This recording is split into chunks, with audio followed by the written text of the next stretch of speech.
Everything happened in an instant. The truck's horn blared. The bus driver yanked the wheel, slamming on the brakes. But the wet road betrayed them. The bus skidded. Tires screeched. Meera's body lurched forward as the vehicle lost control, careening up the road. A scream tore from someone's throat.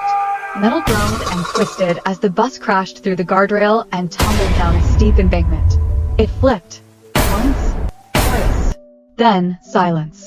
The moment that changed everything. In the heart of a buzzing city, Meera was running late for work on a gray, drizzly morning.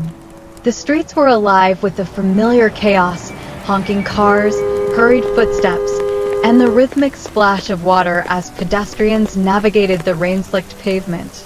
She walks toward the subway entrance. But she was met with an announcement that made her stomach sink. Attention, passengers, due to an unexpected technical issue, all trains on this line are temporarily delayed. She groaned, glancing at her watch.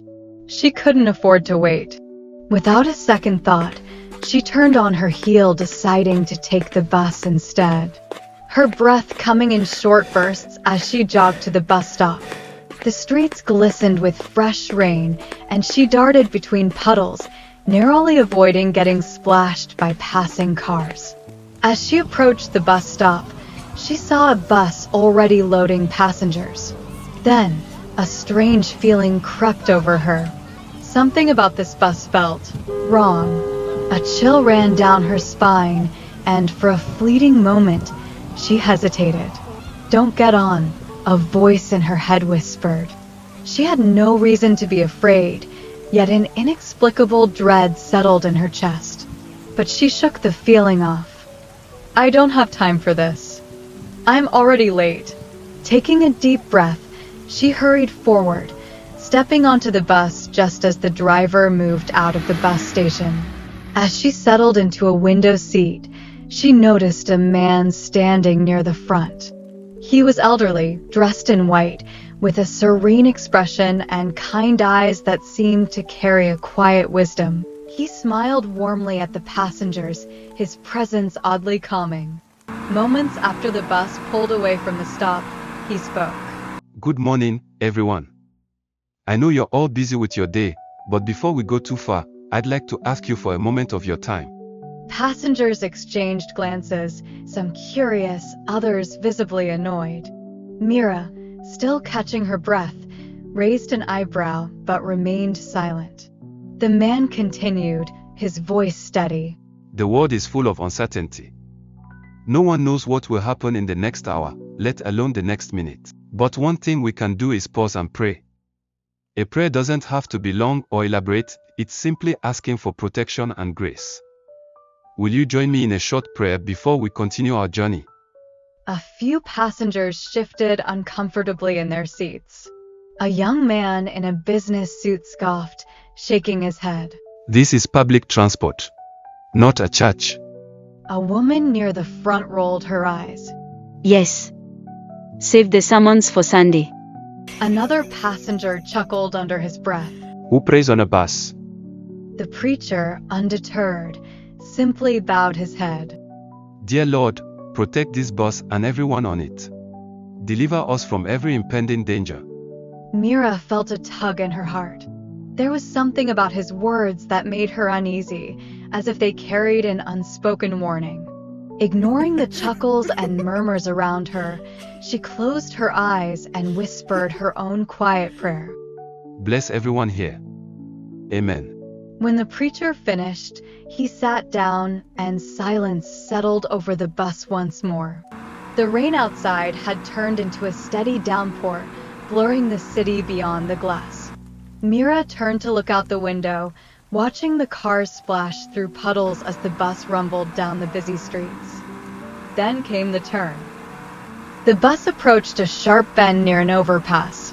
Meera glanced ahead and saw it, a massive truck, its headlights cutting through the rain, barreling straight into their lane. Everything happened in an instant. The truck's horn blared. The bus driver yanked the wheel, slamming on the brakes.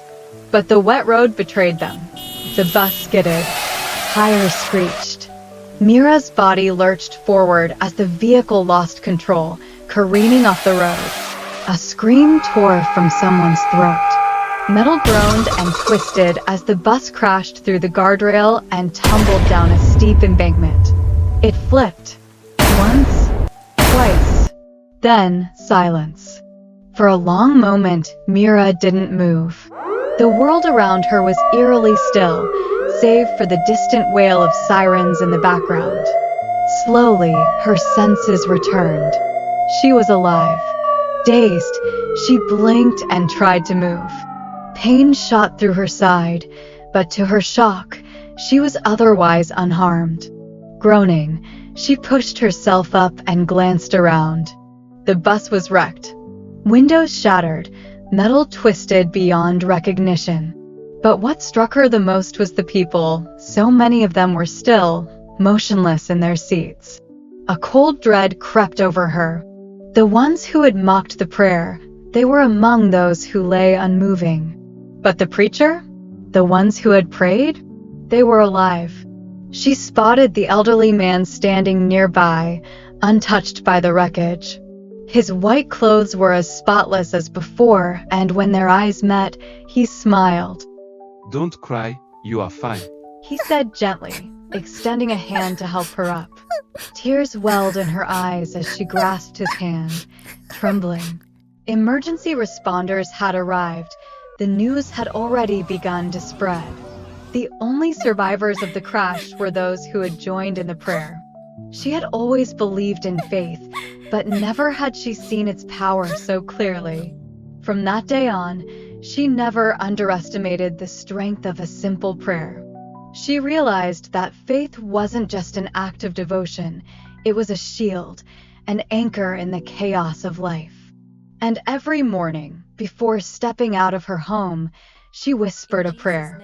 Because she knew now, sometimes, the smallest moments of faith could mean the difference between life and death.